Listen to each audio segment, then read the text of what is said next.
இன்னைக்கு வளர்பிறை சஷ்டிங்க. இன்னைக்கு முருகரை கும்பிட்றது ரொம்ப விசேஷங்க.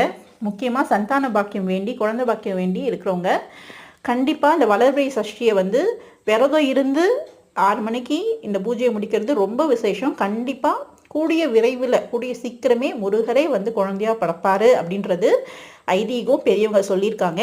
ஸோ கண்டிப்பாக எல்லாருமே ட்ரை பண்ணுங்கள். குழந்தை பாக்கியம் வேண்டி இருக்கவங்க கண்டிப்பாக ட்ரை பண்ணுங்கள். ஸோ சஷ்டி அன்னைக்கு பார்த்தீங்கன்னா விரதம் இருந்தால் அகப்பையில் வரும்னு சொல்லியிருக்காங்க. ஸோ பார்த்திங்கன்னா முடிஞ்ச அளவுக்கு பால் பழம் சாப்பிட்டுட்டு காலையிலேருந்து 6 மணிக்கு மேலே பூஜையை முடிச்சுட்டு லைட்டாக டிஃபன் சாப்பிட்றது ரொம்ப நல்லதுங்க. யூஸ்வலாக பார்த்திங்கன்னா சயின்டிஃபிக்காகவே ப்ரூவ் ஆயிருக்கு. நம்ம மந்த்லி ஒன்ஸ் ஃபாஸ்டிங் இருந்தோம்னா நம்மளுடைய ஹெல்த் ரொம்ப நல்லாயிருக்கும்னு சொல்லியிருக்காங்க. ஸோ கண்டிப்பாக குழந்தை பாக்கியம் வேண்டி இருக்கோங்க இந்த பால் பழம் மட்டும் சாப்பிட்டுட்டு ஈவினிங் 6 o'clock மேலே இந்த பூஜையை முடிச்சுட்டு நல்லபடியாக உங்களுடைய வேண்டுதலை கோரிக்கையாக வைங்க. கண்டிப்பாக முருகரே உங்களுக்கு குழந்தையாக பிறப்பார். நல்லதே நடக்கும்.